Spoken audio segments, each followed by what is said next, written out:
आज हम खुदावंद के मुकद्दस पाक कलाम में से ज़बूर नंबर 77 की तलावत करेंगे।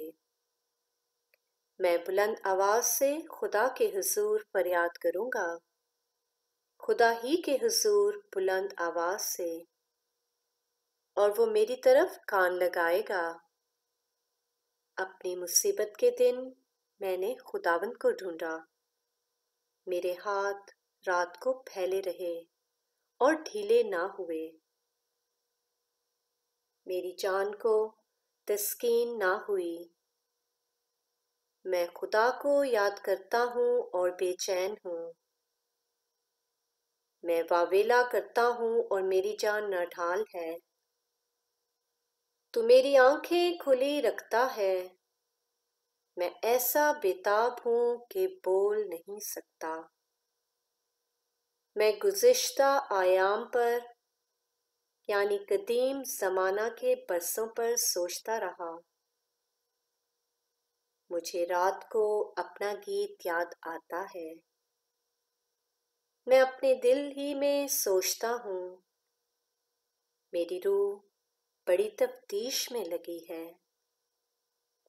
क्या खुदावंद हमेशा के लिए छोड़ देगा? क्या वो फिर कभी मेहरबान ना होगा? क्या उसकी शफकत हमेशा के लिए जाती रही? क्या उसका वादा अब तक बातिल हो गया? क्या खुदा करम करना भूल गया? क्या उसने कहर से अपनी रहमत रोक ली? फिर मैंने कहा, ये मेरी ही कमजोरी है। मैं तो हक ताला की कुदरत के ज़माना को याद करूँगा।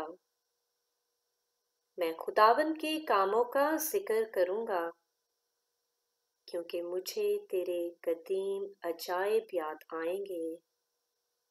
मैं तेरी सारी सनत पर ध्यान करूँगा और तेरे कामों को सोचूंगा।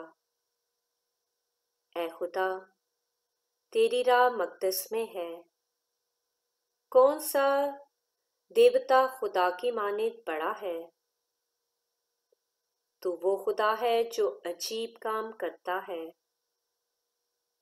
तूने कौमों के दरमियान अपनी कुदरत जाहिर की। तूने अपने ही बाजू से अपनी कौम बनी याकूब और बनी यूसुफ को फिदिया देकर छुड़ाया है। ऐ खुदा, समुद्रों ने तुझे देखा, समुंदर तुझे देखकर डर गए। गहराव भी कांप उठे, बदलियों ने पानी बरसाया। इफलाक से आवाज आई, तेरे तीर भी चारों तरफ चले। बगोले में तेरे रथ की आवाज थी, बर्क ने जहान को रोशन कर दिया। जमीन लर्जी और कांपी। तेरी राह समुंदर में है, तेरे रास्ते बड़े समुद्रों में हैं, और तेरे नक्शे कदम नामालूम हैं। तूने मूसा और हारून के वसीला से गल्ला की तरह अपने लोगों की रहनुमाई की। पाक कलाम के पढ़े और सुने जाने पर खुदावंद की बहुत सी बरकत हो।